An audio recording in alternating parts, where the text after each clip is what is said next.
to represent the RCMP, that could create a conflict of interest. If, for example, a conflict arises where two sections of the same agency are facing difficulty with another group represented by the same bargaining agent. So this is where we need to have the specialization that I referred to in my remarks. Statements by members, déclaration des députés. L'honorable député. The Honourable Member for Repentigny. Thank you, Mr. Speaker. The Bloc Québécois has always been strong on social justice and especially in helping those who need it most. 15 years ago, we demonstrated in committee the need to automatically register people for the guaranteed income supplement because people needed it and had a right to it. And it turned out that public servants knew about the problems since 1993. Former Bloc critics, Marcel Gagnon, Abbé Gravel, Christiane Gagnon, all went around Quebec looking for those who were affected. We have pushed their issue in the House year after year. So after 25 years, 8 governments, 3 bills, and 2 unanimous motions in the National Assembly, we are happy to hear that the government is ready to listen. We are eager to see this happen. This year, the House of Commons kept former parliamentarian Peter Stauffer's tradition alive, and on May 18th, the 17th annual MP Page Soccer Friendly took place. A grizzled band of misfit members from both sides of this House faced off against a spry, young, and upstart team of Pages in a hard-fought battle. Commoners FC started off strong and led most of the game, but with depth on the Pages side, we were outnumbered, at times out-hustled, and certainly out-cheered. Our early offense was not quite enough, and at the final whistle, the score stood at a 4-4 draw. Fitting it was to see both sides share in the glory that evening, as we are all winners, but for the tremendous contribution of the Pages. I thank these young leaders who work tirelessly each and every day to ensure that our work here runs effectively, and to the Pages I say, your personal contributions are a valuable resource to this chamber and a lasting testament to Canada's rich democracy. Merci beaucoup. Thank you.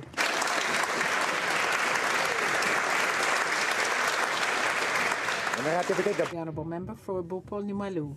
Thank you, Mr. Speaker.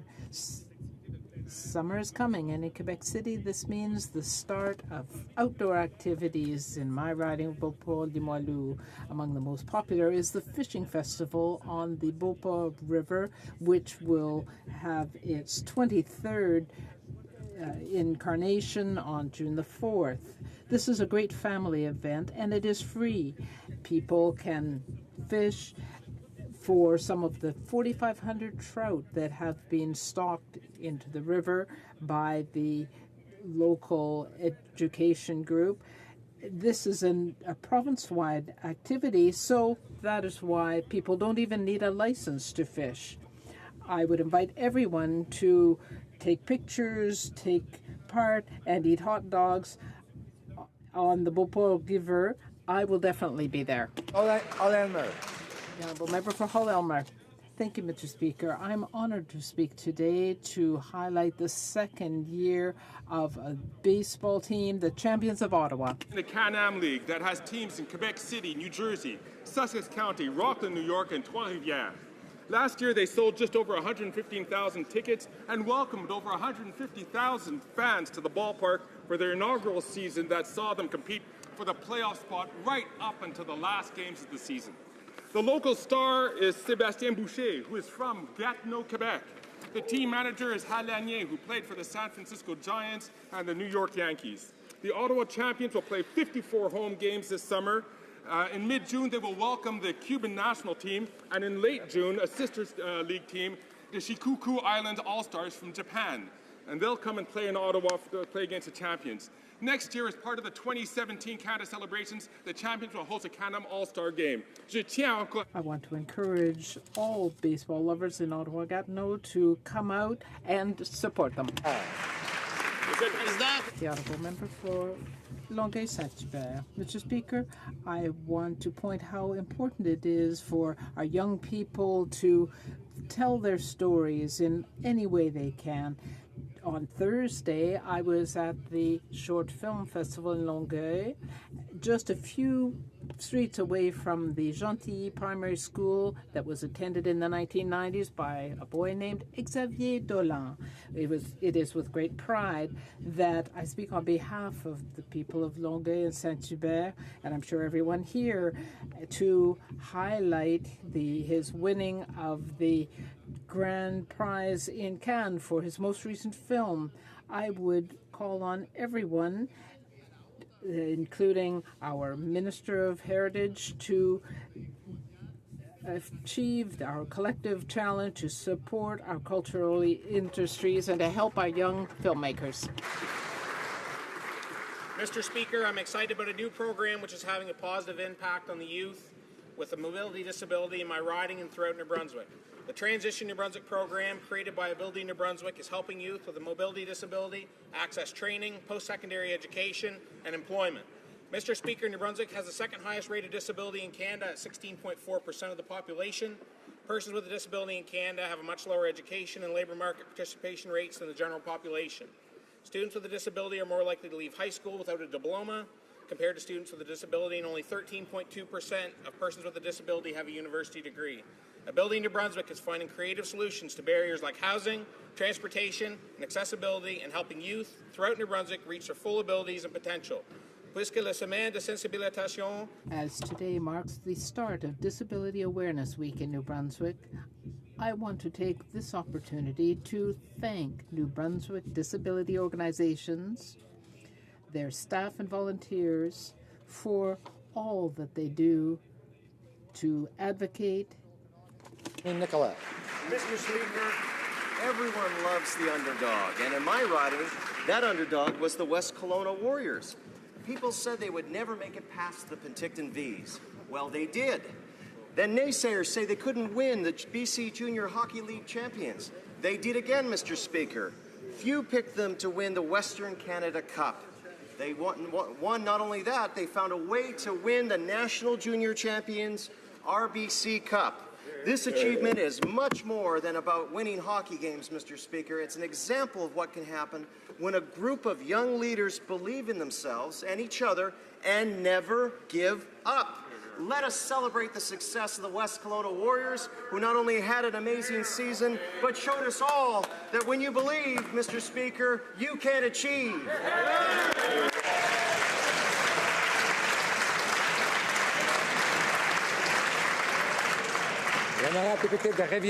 The Honourable Member for Rivière-des-Mille-Îles. I rise today in the House to celebrate the success of an innovative company in Boisbriand in my riding of Rivière-des-Mille-Îles. On May 19th, His Excellency David Johnston, the Governor General, presented an award for innovation to Kinova, which was founded by Charles de Geer, who is currently the CEO. This prestigious award recognizes the success of the robotic arm called Jacko that helps people with reduced upper body movement to have greater autonomy. I would invite people to really reiterate our confidence in the innovation done by Canadians and to congratulate the company on helping people expand the limits of their autonomy, everyone. So I want to thank Kinova on behalf of everyone. Lakeshore. Mr. Speaker, I'm honored to rise today to recognize the Congress of Black Women of Canada, first founded in 1973 by Kay Livingstone. In 1985, my local Mississauga and area chapter was formed, and I'm proud to say that over 30 years later, two of the chapter's original founders, Faye Shepmeyer and Madeline Edwards, are still very active today. They are champions of education. They offer annual scholarships, EQAO tutoring, and a summer and March break camp, respectively. Mr. Speaker, these two exceptional Canadian women and their organization are also champions of social housing. This year marks the 20th anniversary of the opening of Camille's Place, an 82-unit apartment complex that the Mississauga chapter actively manages in order to address the social and economic needs of women of the region of Peel. Mr. Speaker, I invite all members to pay tribute to the Congress of Black Women of Canada's Mississauga and area chapter for their incredible work and dedication to our community. Thank you.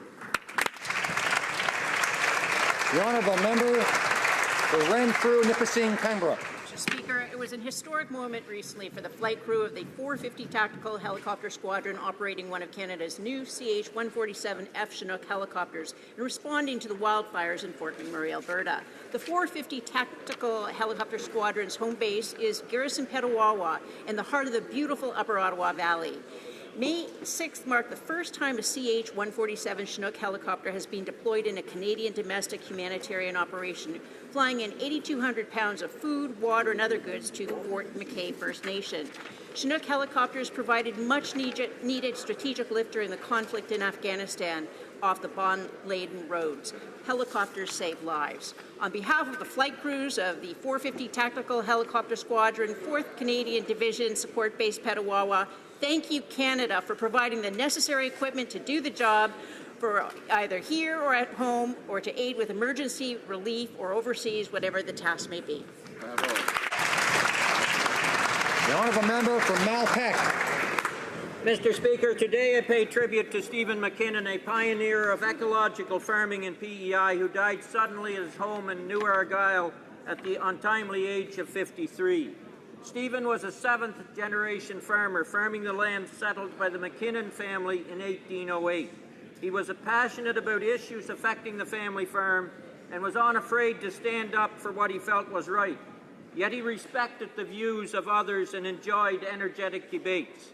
Stephen was a visionary, being one of the first farmers to farm in an ecological manner as a way to promote environmental stewardship. Active in the National Farmers Union since his teenage days, he served in many roles and at the time of his passing was district director in Prince Edward Island. He will be missed by many in the agriculture sector, environmental organizations, community groups, and of course his family. He leaves behind his greatest love, his daughter Danielle, and other family members. Our condolences.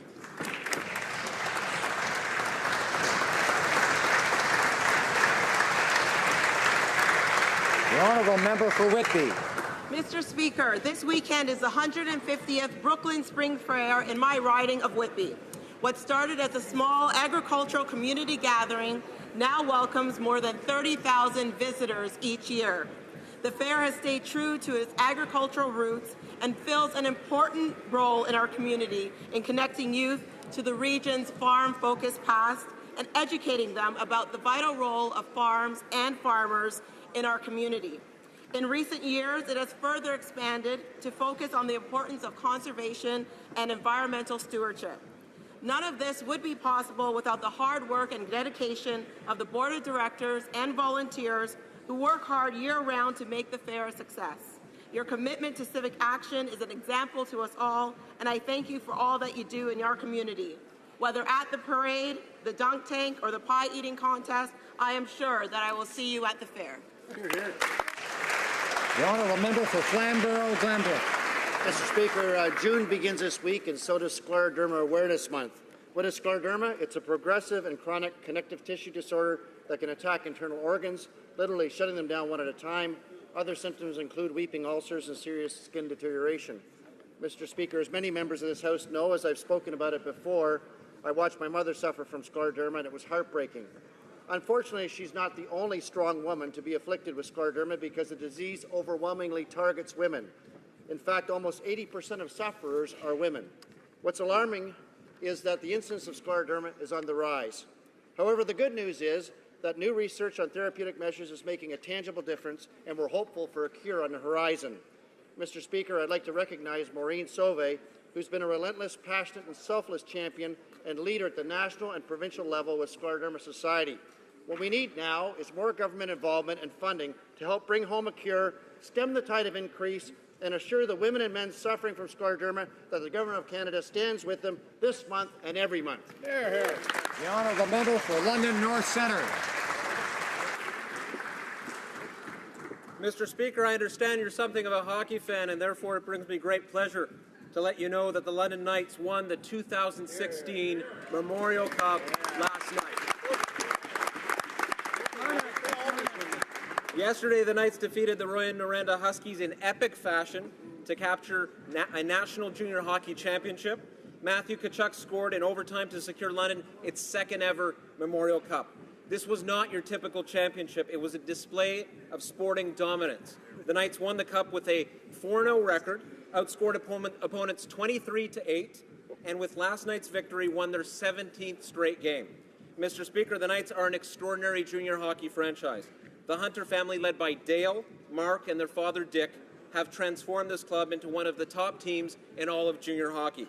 With 9,000 fans coming to each home game, hockey in London and the Knights are synonymous. I congratulate the team and the Hunter family. Thank you very much, Mr. Speaker.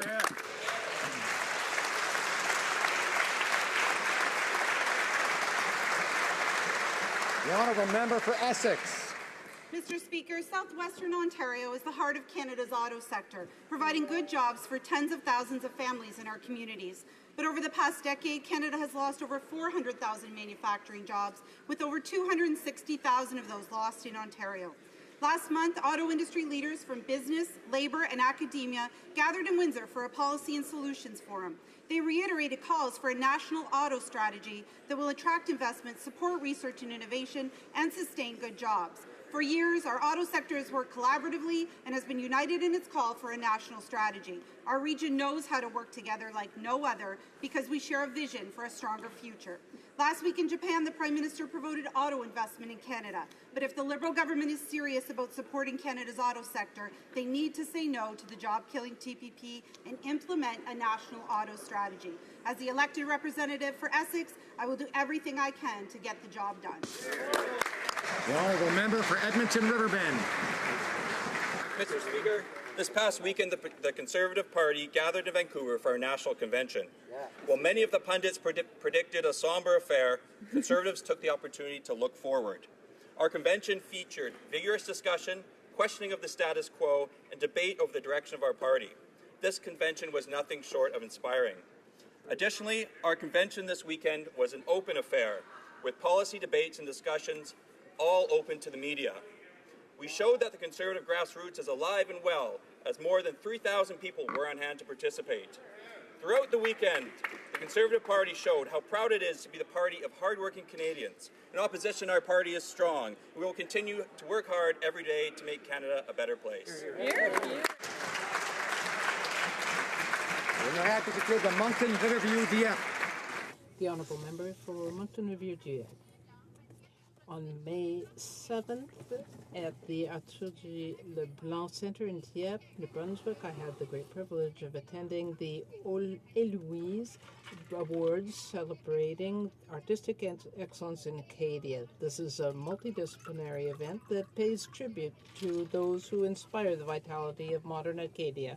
This event not only celebrates local art and artists, but it's also a showcase for artists and helps them reach and benefit the public with their art. I think that it is the public that is really the true winners. As the member for the riding of Moncton Riverview Dieppe, I'm very pleased to support this project and proud to be part of a government that continues to invest in these kinds of projects that are crucially important to the Francophone and Acadian communities in Greater Moncton. Questions orales. Oral questions. Member for Lac-Saint-Jean.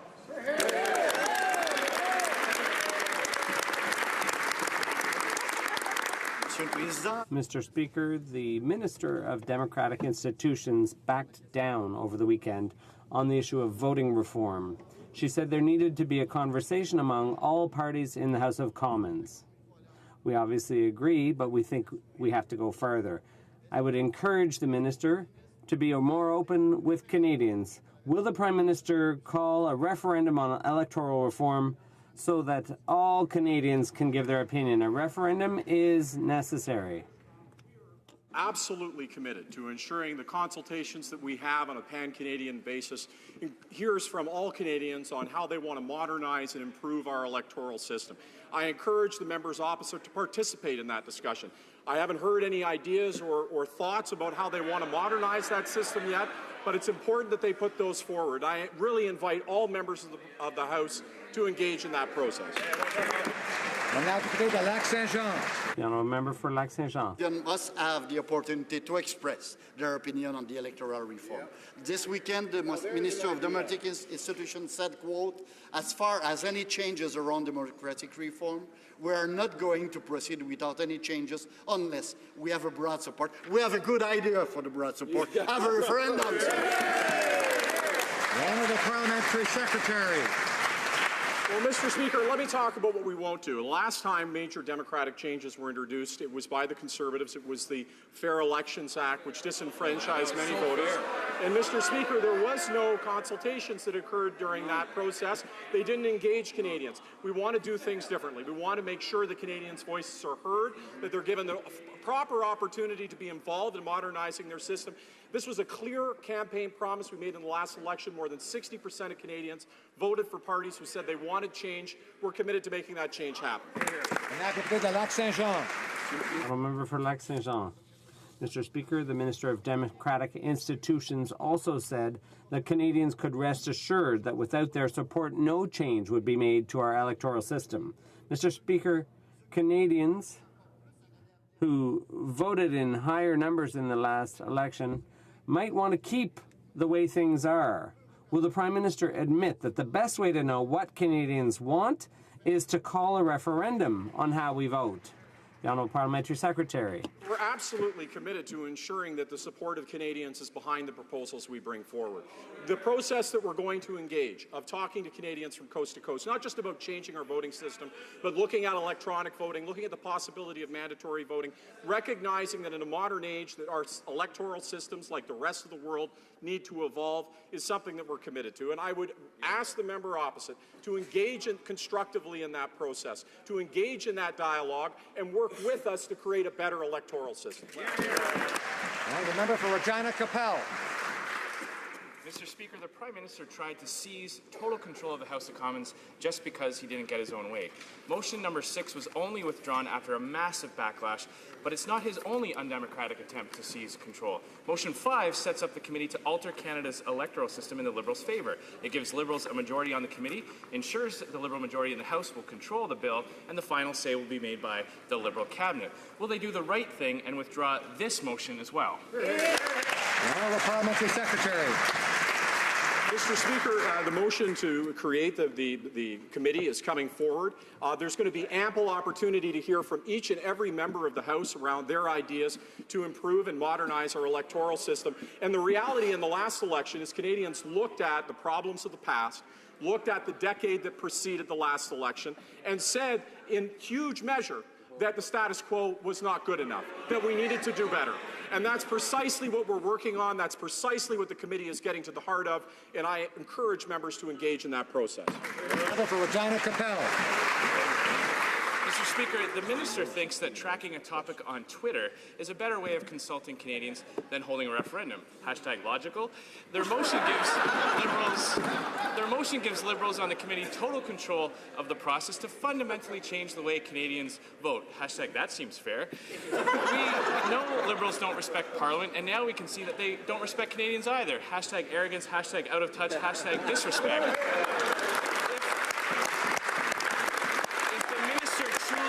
Widespread consultations, can she finally agree to holding a hashtag referendum?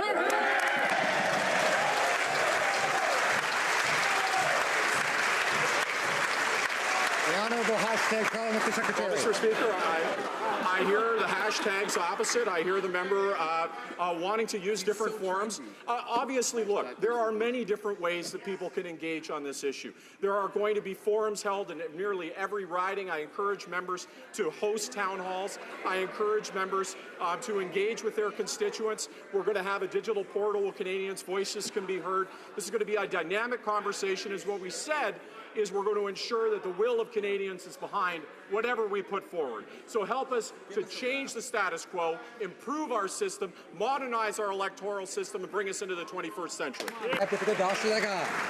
The honourable member for Hochelaga. Mr. Speaker, more and more people are concerned about the constitutionality of Bill C-14 on medical assistance in dying. On the weekend, Liberal Party members weighed in, including former Prime Minister Paul Martin and former party leader Bob Rae. On such an important matter, the government can't get it wrong, and it's not too late. C-14 could be amended tonight. Will the Liberals work with the opposition to ensure that C-14 respects both the Charter and the Supreme Court's opinion? Justice. Thank you, Mr. Speaker, and thank the colleague across the way for the question. We are committed to moving forward with Bill C-14 and have engaged very broadly on this really complex and deeply personal issue. We have a deadline of June the 6th to meet that has been directed by the Supreme Court of Canada, and we are committed to having in place, it's our responsibility as parliamentarians to have in place a legal framework in this country that ensures we find the right balance between personal autonomy, protection of the vulnerable, and ensuring that there is access in this country. The honourable member for Hochelaga. Mr. Speaker, they have to stop giving out partial information. There's no urgency. The professional orders are willing and ready. They've put instructions in place to protect the vulnerable. This has to be got right. Currently, the government is stubbornly insisting on pushing through legislation that many experts consider unconstitutional. We're talking about charter-protected rights. The government knows full well that this bill will be challenged if it's not amended. So what are they waiting for? Why won't they work with the opposition to make this charter-proof? The Honourable Minister of Justice. Mr. Speaker, we are committed to working with all parliamentarians and have done so on this piece of legislation as we move forward. We have the utmost respect for the Supreme Court of Canada and ensuring that we do everything possible to meet the deadline of June the 6th. We have the utmost confidence that this is the best public policy approach to medical assistance in dying in this country right now, and we are going to ensure that we can move forward with that legal framework to provide access as well as the protection of the vulnerable. For Victoria. But the problem with the minister's response, Mr. Speaker, is that the Alberta Court of Appeal, the Canadian Bar Association, Le Barreau du Québec, constitutional experts, and now even former Prime Minister Martin all agree. Bill C-14 in its present form is likely not constitutional. Even if this bill is passed next week, it'll be tied up in legal challenges for years to come and costly, exhausting court battles for suffering Canadians who just want to see their legal rights vindicated. Why won't this government do the right thing and work with us to get the bill right the first time? Minister of Justice. Thank you, Mr. Speaker, and I thank my honourable colleague across the way for the question. We are committed to ensuring that we have in place by the Supreme Court deadline of June the 6th a legal framework for medical assistance in dying in this country. I know that there are an incredible diversity of opinion around this incredibly complex and challenging issue, and as legislators we need to answer the 36 million people that live in this country in terms of putting in place a regime. Again, I am confident that this is the best approach for Canada in terms of medical assistance in dying right now, and it is the first step. Member for Victoria. Mr. Speaker, they keep hiding behind the June 6th deadline, as they call it, as an excuse. But now even former Liberal leaders Bob Rae and Paul Martin agree there's nothing to fear. Mr. Speaker, if this bill doesn't pass next week, the Carter decision itself provides the criteria for determining who's eligible, and the provinces are now prepared and have already released guidelines for their physicians. We have the time we need to fix this, so will the government stop ramming through this deeply flawed bill and work with us to get it right? The Honourable Minister of Health.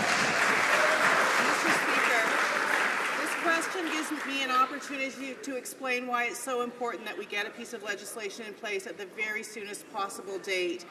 Without legislation in place, healthcare providers will not have the legal framework that they require to proceed. They will be advised to seek legal consult. This will cause serious problems in accessing. Not only that, the Canadian Pharmacists Association have made it clear that there will be no protection for pharmacists to dispense medication. We need to get this legislation in place as soon as possible. Member for Banff Airdrie. Well, Mr. Speaker, on electoral reform, the Liberals keep claiming that they're listening to Canadians, but 3/4 of Canadians want a referendum on any changes to their system of democracy. So it seems that Canadians have already spoken. Will the Liberals drop the lip service and actually listen to Canadians and hold a referendum? Parliamentary Secretary, the Minister of Democratic Institutions. Speaker, Canadians have spoken. They spoke over 60% voting for parties that said we need to modernize our electoral system. Canadians stood up in the last election and said they needed a system that better reflected their will, that better enfranchised their vote, that gave them a better voice in our democratic process. Mr. Speaker, that's exactly what we're committed to. And I would encourage the member opposite, work with us in this process. Let's improve our democracy. Let's get it done. Member for Banff Airdrie. No, Canadians have spoken. 75% of them want a referendum. The Minister of Democratic Institutions claims that a referendum is not the best way to consult Canadians. But at the same time, the Minister is speaking out of the other side of her mouth, saying that she's listening to all Canadians. But how better to know that you have broad-based support of all Canadians than with a referendum? So will the Liberals try to stop pulling the wool over Canadians' eyes and hold a referendum? Yes or no? Parliamentary Secretary. Mr. Speaker, public consultation comes in many forms. The ability to engage Canadians happens in many different ways. We are absolutely committed to making sure that all Canadians' voices are heard in this process. But what we want to do right now, and I would encourage the member to join us in that process, is have a discussion of exactly how we're going to do it. Right now, I don't even know what the member would want a question on. It's important to posit ideas, to have a debate and a discussion about how we can improve our system, and once we get to that point, let's look at the next steps. Now, member for Richmond Arthabaska. Mr. Speaker, I'd like to remind the Parliamentary Secretary that they only got 39% of the vote, not 60%. Mr. Speaker, for weeks now, the minister has been saying a referendum is not the way to go.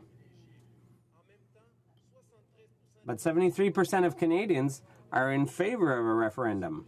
Mr. Speaker, will the Minister of Democratic Institutions and her government finally listen to Canadians and hold a referendum on how we vote instead of constantly sticking their heads in the sand? Mr. Speaker, we were not the only party to campaign on the idea of changing our electoral system, on modernizing our electoral and democratic institutions. The NDP did, the Green Party did. There were many different parties that posited this idea, and in cumulative total, that reaches more than 60%. But the bigger point here, Mr. Speaker, is there is a historic opportunity to improve the way Canadians interact with their democracy, to empower them and give them a chance to have a stronger voice in this process. I would encourage the member to work with us in that process, to begin that process of debate and ideas, and let's start it right now. The honourable member for Richmond Arthabaska. Mr. Speaker, the Prime Minister said loud and clear that the 2015 election would be the last of its kind, and he closed the door on keeping our first-past-the-post system. However, at this week's Liberal convention, the Minister of Democratic Institutions said the government would abandon its reform if Canadians didn't support it. Mr. Speaker, in order to find out if Canadians support it, why wouldn't the Prime Minister commit to a referendum on such a fundamental issue? The Honourable Parliamentary Secretary. Mr. Speaker, from the onset, we've been committed to engaging Canadians to ensure that any proposal we bring forward has broad support from the Canadian public. But let's remember the objective we're trying to achieve here. The objective we're trying to achieve is to enfranchise voters, to give them more power, more say, a better spot at the table in our Canadian democratic system. And so I would offer to the members opposite, who clearly are very engaged in this issue, who clearly want to have a discussion about it, let's talk. Let's have an opportunity to look at what the options are to improve our system and get to work on it. For Lanark, Frontenac, Kingston. Mr. Speaker, maybe the Parliamentary Secretary can sort out some of the confusion left by his minister this weekend when she contradicted herself by saying, on the one hand, and I quote, "I haven't been persuaded that referendum alone is the best tool we can use in the 21st century." But on the other hand, she said, "We will not proceed with any changes to how Canadians vote without the broad buy-in of the people of this country." So how do you get broad buy-in if you don't actually consult broadly? How do you do this without having a referendum? Parliamentary Secretary. Well, Mr. Speaker, to get broad buy-in, we have to do what frankly hasn't occurred in the past, which is to reach out to Canadians in ridings across the country to have real and genuine conversations around how to improve our democratic institutions, to take this opportunity, really a historic opportunity to move our democracy to a new place where we empower voters to have a stronger say in our system. And in order to do that, in order to do that, we actually have to talk about options and dialogue and something other than the status quo. And that's what I haven't heard from the members opposite. I haven't heard them positing ideas on how we can improve our system. Please start participating in this debate. The member for Lana, Frontenac, Kingston. Mr. Speaker, at some point the Liberals are actually going to have to come forward with some new proposal instead of suggesting that everybody else should do it. And when they do that, we want to have a referendum. Not just we want to have a referendum, 73% of Canadians want to have a referendum. Sooner or later, there will be a proposal from the Liberals saying, here is the new electoral system we suggest. When that happens, will there be a referendum, as 73% of Canadians want, or will they deny Canadians a democratic say in the new The Honourable Parliamentary Secretary. Well, Mr. Speaker, I realize this may not be something that the member has seen a lot of, and we need to see a lot more of, which is that the ideas brought forward by government are informed by not only broad-based consultations with the public, but also all parties in the House. And it certainly is our desire in this process to have each of the parties participating and help form the modernization of our electoral system. So to get to the point where we have something to talk about, we need them to engage in that dialogue, bring forward their ideas, and move away from just hanging on to the status quo. The member for Rosemont-la-Petite-Patrie. Improv category, we're trying to reform our voting system, but we don't know how. We don't know how long it'll take, how many people, and so on. The minister just said she wouldn't do anything without broad public buy-in. But the only thing that's clear is she doesn't know where they're heading. They dragged their feet for 7 months, and they packed the committee with Liberal members. Is the government going to remedy the situation so that no single party has a majority on the committee? The Honourable Parliamentary Secretary. It's true. It's true we don't know where this process is going to conclude. The party opposite may already have a system and idea of where it's going to go, but we want to actually engage in a meaningful dialogue that finds middle ground, that finds a best solution. And I imagine that solution should and must evolve as the dialogue and as the input from Canadians take place. If we just simply step forward and said this was the system we wanted, here it is, and we put it to a vote, frankly, that's how things were done. That's not how things should be done. We need to work in an inclusive manner, work together to find the best system. Christina Bulkley Valley. If that were the case, we have to ask, why did Liberals stack Liberal members on the committee picking the new voting system?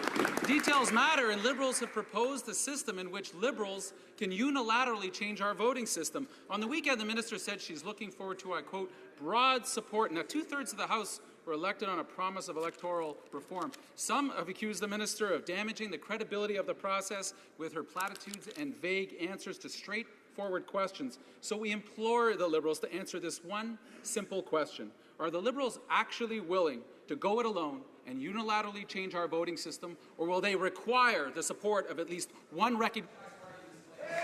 The Honourable Parliamentary Secretary. Mr. Speaker, I've had many occasions to talk and work with the member opposite. I know that he's very earnest in his desire to improve our electoral system. I know that he has many ideas he wants to bring forward to this process. Let me tell him that in this process, certainly each and every one of us is going to be given the opportunity to vote on that system. Each and every one of us is going to be given an opportunity to input to it. Each and every one of us has a responsibility to engage our constituents and Canadians on a pan-Canadian basis to make sure their voices are heard. I look forward to working with them on it. The honourable member for Milton. Mr. Speaker, on Friday, the Finance Canada confirmed what we always said would happen, that this government took a Conservative surplus and turned it into a Liberal deficit.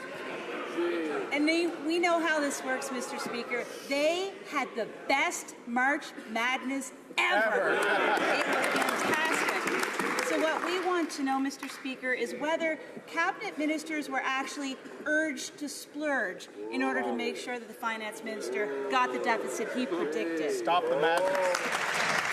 The Minister of Finance. Mr. Speaker, I want to thank the honourable member for her question.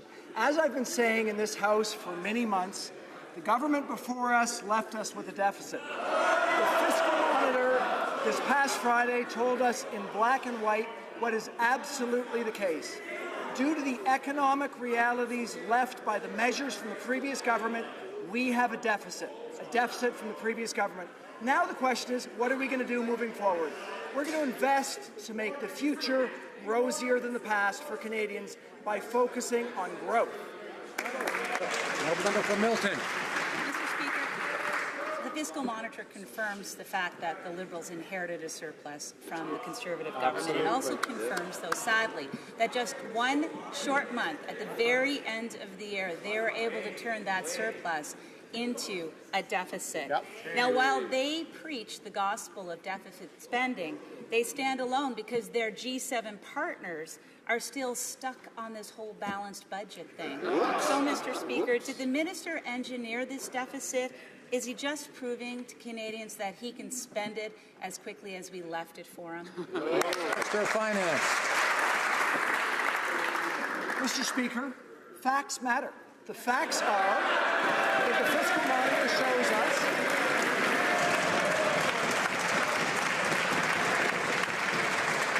Order. I'm sure the minister appreciates the applause deeply, but let's wait till he finishes his answer, please. Order. Minister of Finance. Minister of Finance.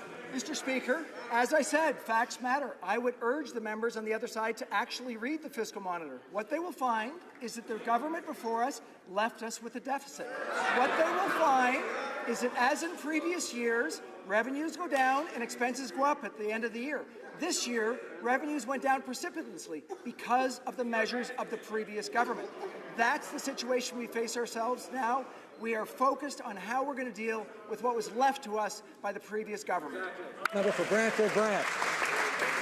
Well, Mr. Speaker, the evidence continues to pile up that this finance minister has a serious problem when it comes to transparency. Page 7 of his own February economic update details how his Liberal spending spree was already well underway last year. Again in March, he burned through billions in 1 month and has driven us into deficit. Why does the finance minister refuse to take responsibility for his own deficits? Honourable Minister of Finance.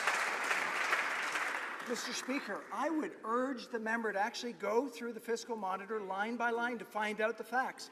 When you take out the measures that we've put in, what you find is that the previous government left us with a deficit. It is absolutely clear, and it's something that they're going to need to look at and realize. We are going to do what Canadians asked us to do, to deal with what was left to us by the previous government. We're going to invest to make a real difference for Canadians in the future, improving our country through improved growth. The member for Brantford Brant. Mr. Speaker, the issue here is transparency. The finance minister is cooking the books to suit his reckless political spending and agenda. He was left with a Conservative surplus. He did turn that into a Liberal deficit. The finance minister needs to come clean and show some transparency. Will he tell Canadians exactly how he spent $10 billion on the reckless Liberal schemes in March? Finance. Mr. Speaker, I would invite the member opposite to take a look at what's happened over the last number of years in March with the previous government. What happens is, in March, revenues go down. Order. Let's listen to the answer, please. The Honourable Minister of Finance. And this year, what happened was what's happened in previous years, only worse. The measures put in place by the previous government led revenues to go down at the end of the year, leaving us with a deficit. We are starting with a deficit left by the previous government, and now we're making efforts to really improve our situation going forward. Canadians expect growth for this generation and for the next generation, and we're going to deliver it. Member for Edmonton Strathcona. Mr. Speaker, the Transportation Safety Board is reporting more accidents, runaway trains, and other serious preventable accidents. Yet Transport Canada is delaying tougher measures that could stop not only disasters like Lac-Mégantic, but 500 runaway trains over the past 2 decades. Wow. Transport inspectors and rail workers have called for strengthened controls and stepped up inspection and enforcement. So far, nothing. When will this minister start talking and start taking action to make our rail system safe? Honourable Minister of Transport. Thank you, Mr. Speaker, and I thank my colleague for the question. And yes, we have been taking action. I've been very clear since the beginning that rail safety is my top priority. In fact, I'm very glad that in this last budget, $143 million was put aside over 3 years for rail safety. And yes, we have taken measures. In fact, her party was present when we announced some of these measures. So we are taking rail safety very seriously. I've said it many times. The measures put in place since Lac-Mégantic are a beginning, but they are not sufficient, and we will be doing more for rail safety. The Honourable Member for Belleuil-Chambly. Mr. Speaker, it's a priority, but when I went to Lake Megantic with my colleague, the member for Sherbrooke, last week, I can tell you and tell the Minister that people isn't very impressed by the slow pace. It's been 3 years now since the tragedy occurred, and we're still far from having a safe railway network. The Transportation Safety Board has said that there are many problems with trains and that Transport Canada isn't doing enough to improve the safety procedures. Will the Minister finally set aside these words and take some action and ensure that we have in place a safe railway system? The Honourable Minister of Transport. Mr. Speaker, I'll repeat the same in French. I have the greatest of respect for the Transportation Safety Board. We listen to them each time they make a recommendation. As I said, rail safety is my biggest concern. It's a priority for me. We have taken steps and measures already. Have we done enough? No, and we have stated that. There are other measures coming. There is money in the budget to take those steps, and we are going to be dealing with rail safety because it is my #1 priority. The Honourable Member for Thérèse de Blainville. Mr. Speaker, the aerospace sector is one of the most innovative sectors in the country. The industry includes more than 180,000 high-quality jobs in Canada. Bell Helicopter Textron Canada recently announced they would be repatriating assembly activities to Quebec, which will help to keep and create about 100 jobs. Can the Minister of Innovation, Science and Economic Development inform this House of the role that the Government of Canada played in bringing back this assembly line? The Honourable Minister of Economic Development. Monsieur le Président. Mr. Speaker, I'd like to thank my colleague, the member for Thérèse de Blainville, for his question. I'm very proud of the decision made by Bell Helicopter Textron Canada to repatriate back to Quebec an assembly line for a new model of helicopter. We worked in conjunction with the government of Quebec to create a positive business environment for the company. This cooperation has made it possible to maintain many jobs and has also helped to create over 100 new jobs. The Honourable Member for Louis Saint-Laurent.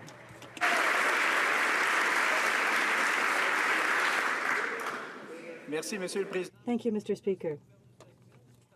Under the Liberal Party, things happen and they resemble each other. Deficit, deficit, deficit. Last Friday, the Minister of Finance, in his monthly review, stated that the government has racked up a $9 billion deficit. The same department that said last month that the Conservative government had left a $1 billion surplus. We left surpluses and the Liberals are generating deficits. Can the Minister of Finance finally acknowledge what all Canadians know and are suffering from? The Liberal government has completely lost control over public finances. That's the reality. The Honourable Minister. Mr. Speaker, the facts are now clear. With the fiscal review, we know two things that are absolutely clear. Initially, the previous government left us a deficit. That is clearly the situation. As well, we can say that we have a level of growth that is very low because of the measures put in place by the previous government. We are making investments to improve the situation for the future. The Honourable Member for Louis Saint-Laurent. Mr. Speaker, the publication shows a $1 billion surplus and the most recent one, a $9 billion deficit. That's what the officials are stating in the department. If the minister doesn't agree with these officials, does he agree with the Prime Minister that stating that a $30 billion deficit would be a possibility? Can the Minister of Finance promise us that the deficit won't be even worse than what they had anticipated? The Honourable Minister. Monsieur le Président, Mr. Speaker, as I've said several times in this House, at the end of the year, revenues are lower and expenditures are higher. That's normally the situation. It was a situation in previous years as well. It's now more difficult because of the measures put in place by the previous government. That's a situation we're facing. That's what they left us with. It was a deficit. And that's why we will be investing now to improve our economic growth. Mr. Speaker, I don't think Canadians realize that Sunny Ways would be quite this expensive. Here are the facts. The Conservatives left the Liberals a surplus. Canadians were enjoying the lowest tax burden in 50 years. And in 1 month, the Liberals spent a $10 billion deficit obliterating the Conservative surplus. Why has the Finance Minister been so reckless with the tax dollars of hardworking Canadians? Minister of Finance.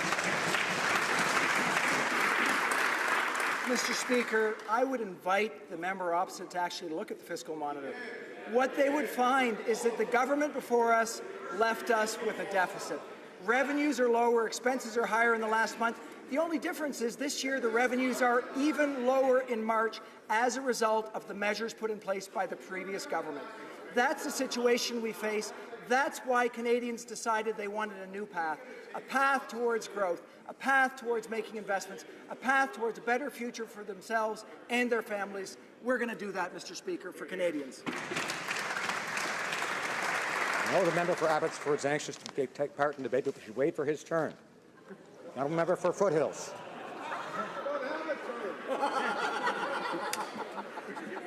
I could just give him my question, Mr. Speaker. He seems like he's ready. Mr. Speaker, I know the Liberals are in denial about the Conservatives and the surplus, but it is there. That is the facts. It is clear they don't understand economics and they don't understand the consequences of deficit spending. They can deny it all they want. They talk about decisions made by science. Well, here are the facts. We left you a surplus, and the spending habits of this finance minister are simply out of control.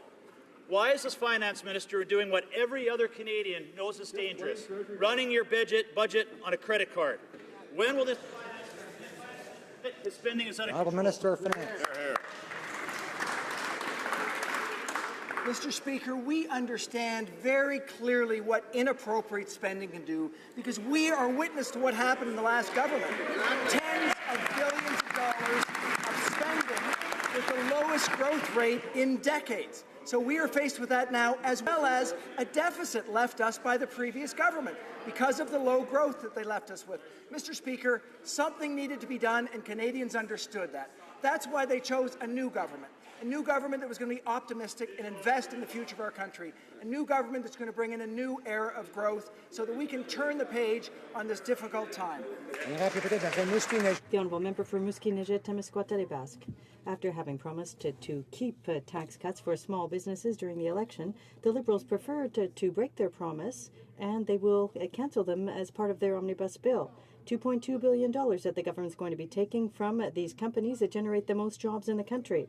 Fortunately, they can still honour their commitment that they made during the election campaign by voting in favour of the NDP amendment, which aims to restore these tax cuts for small and medium-sized businesses. Will the Liberals join forces with us to help the best job creators in the country, and will they vote in favour of our amendment? Now the member of Small Business and Tourism. Thank you for the question, Mr. Speaker. And small businesses are the backbone of the economy.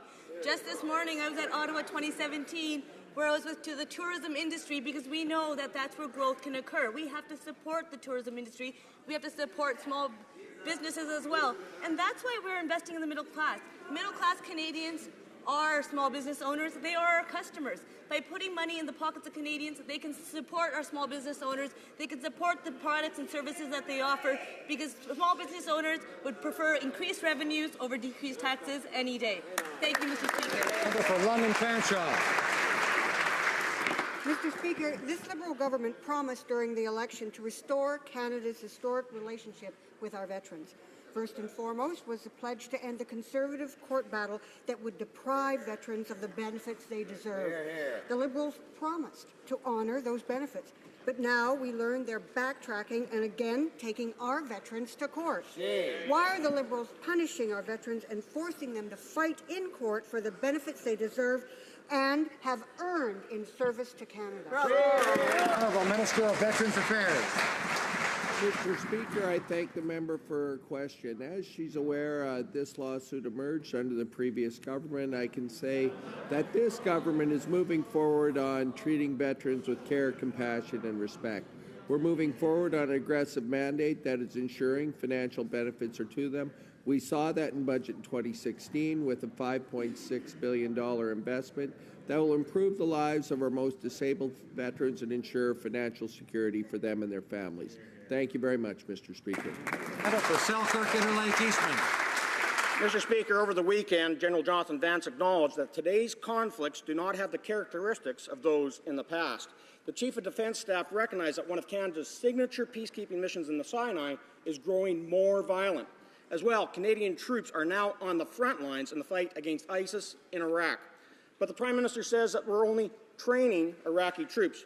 Why is the Prime Minister misinforming Canadians about these dangerous combat missions? The Honourable Parliamentary Secretary to the Minister of National Defence. Thank you, Mr. Speaker, and I thank the Honourable Member for his question. I think General Vance has actually done us all a service to point out that the conflicts that will be going on now and in the future will largely be conflicts which will not get easily resolved. Hence the important emphasis on assisting, training, and advising and intelligence. And that is what the Minister and the Chief of Defence Staff have been emphasizing as they engage further in Iraq.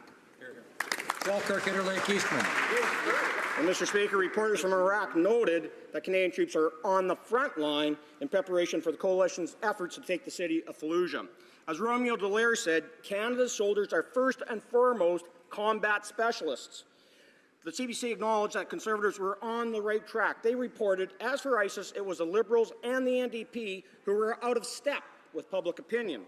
Why is the Prime Minister misleading Canadians by saying this is not a combat mission, but actually has our troops in combat against ISIS? Parliamentary Secretary.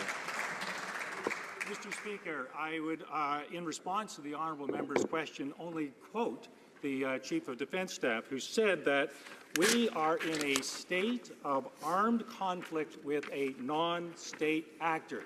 There is no doubt that this is a mission of significance. This is a mission where there will be danger, and our coalition partners have welcomed us into the theatre, and we are providing really useful and effective services to our coalition partners. Thank you. The Honourable Member for Charlebourg-Haute-Saint-Charles. Mr. Speaker, by taking our F-18s out of Iraq to respect the election campaign, the Liberals are risking our soldiers' lives. We're on the front line near Fallujah. U.S. Army officers have confirmed that our special forces are on the front lines.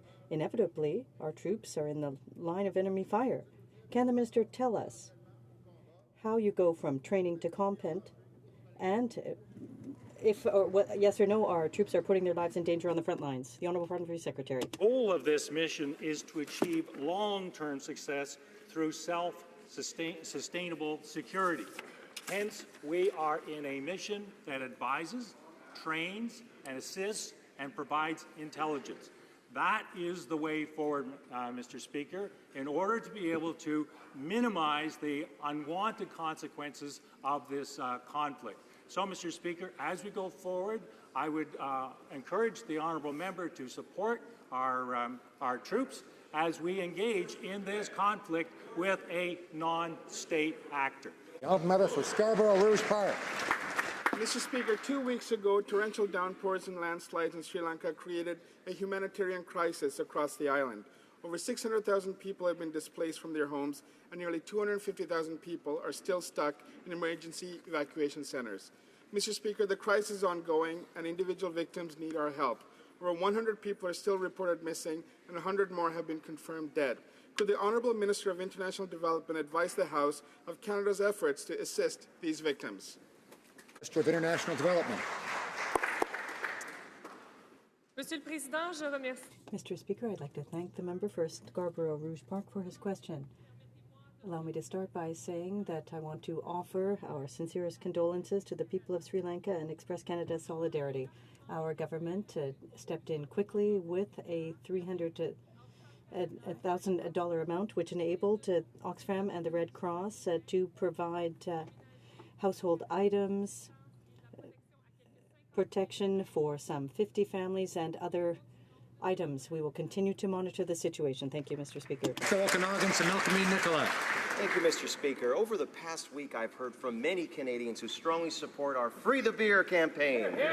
Because if we can free the beer by removing internal trade barriers, we can also create jobs and create growth in our economy without adding debt. Mr. Speaker, will the government raise the Como decision to the Supreme Court and free the beer? The Honourable Minister of Economic Development. Mr. Speaker, I do share the enthusiasm by the member opposite, and I do welcome expanded opportunities for alcohol between provinces and territories. And this is a matter that I've raised with my provincial and territorial counterparts as we negotiate on a comprehensive agreement on internal trade. This is a broad agreement where we want to, of course, reduce barriers and harmonize regulations. And it's about growing the economy and making sure that we benefit not only businesses but consumers. And I look forward to working with the member opposite on this file. The Honourable Member for Jonquière. Instead of respecting their commitment and restoring home mail delivery, the Liberals instead decided to set up a committee to examine the matter. The problem is that we don't know anything about this committee or the procedures. We learned that the deadline for tabling a brief was June 23rd for groups and sometime in July for citizens. As of last Friday, there was nothing announced anywhere. It took the NDP denouncing the situation for the date to appear magically on the website. Is that the kind of transparency that the government had promised us? The Honourable Parliamentary Secretary for Public Services and Procurement. Mr. Speaker, the National Union stated that these measures were good for workers at Canada Post and that the government had an historic opportunity to take these steps. Management at Canada Post had stated that they will review postal services, and it's eager to hold these national discussions. Mr. Speaker, the union supports this review. Management does as well. Canadian people from sea to sea do as well. Mr. Speaker, my riding in the Northwest Territories has significant infrastructure needs and faces particular challenges because of our northern climate. In April, experts from Canada and the United States gathered in Inuvik to discuss new techniques for infrastructure projects at the International Symposium of Permafrost Scientists. One of the projects they discussed was the Inuvik to Tuktoyaktuk Highway that has just finished its third construction season. Could the Minister of Infrastructure please update the House on the progress of this important project? Great question. Honourable Minister of Infrastructure and Communities. Mr. Speaker, I would like to thank my colleague, the Honourable Member for Northwest Territories, for his tireless efforts on behalf of northern communities.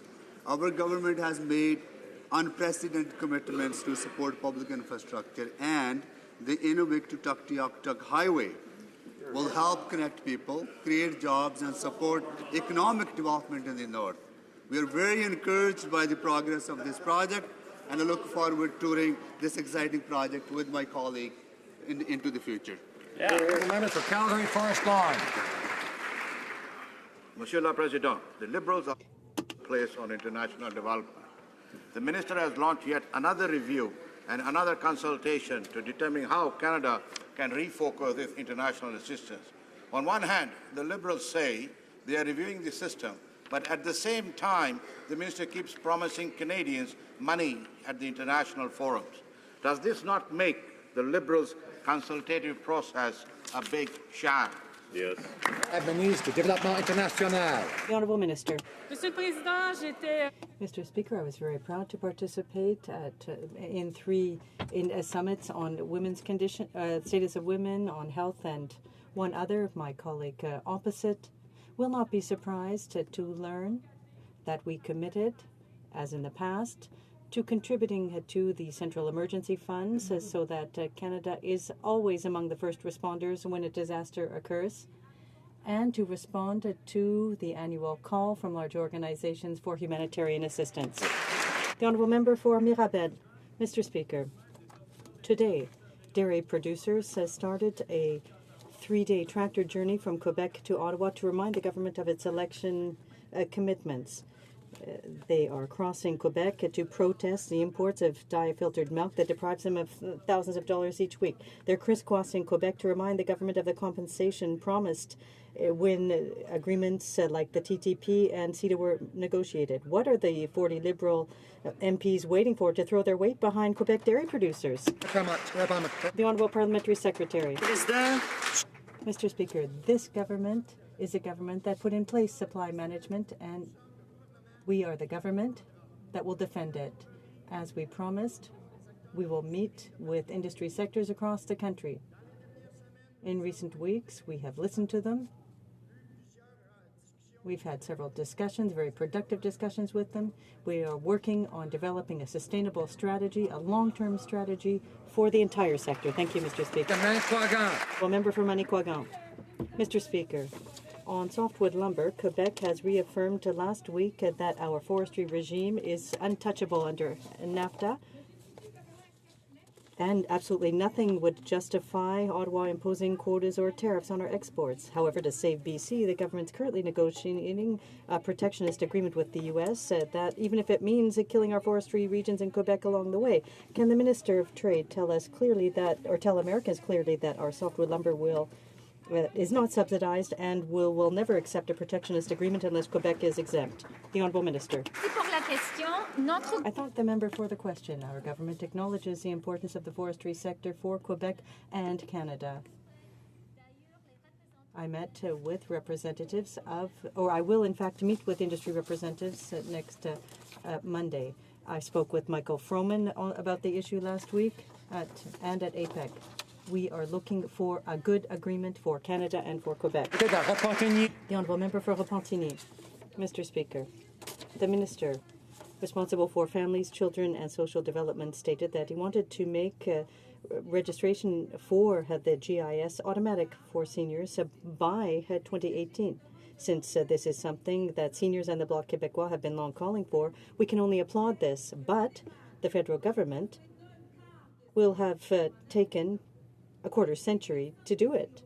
Since the people affected have already waited too long, will the minister commit to making registration for GIS automatic by the time the next tax returns come through? The Honourable Minister. Thank you, Mr. Speaker. This gives me an opportunity to also thank the member opposite for all of the work she's done in recent years and on this very important issue for drawing it to the attention of the government. In addition to significantly increasing the GIS, bringing the eligibility back down and investing in housing for seniors, we today are in fact in line for putting that in place, the automatic registration by 2018. I would like to draw to the attention of honourable members the presence in the gallery of His Excellency Milan Stech, President of the Senate of the Czech Republic.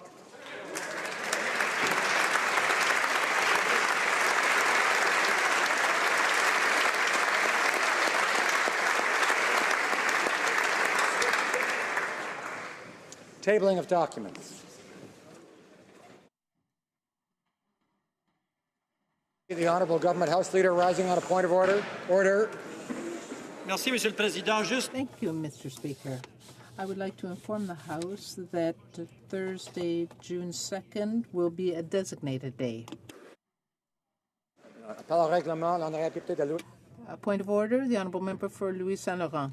Minister of Finance said, quote, facts are the facts. So we do agree with that, and so this is why je demande le consentement de la. This is why I would ask the consent of the House to introduce the following document. That is the budgetary surplus of $1 billion, the report on that. Does the Honourable Member have the unanimous consent of the House to table this document? No, there is no unanimous consent. Tabling of documents. The Honourable Parliamentary Secretary to the Government House Leader. Take a second. Yes. Thank you. No, just wait.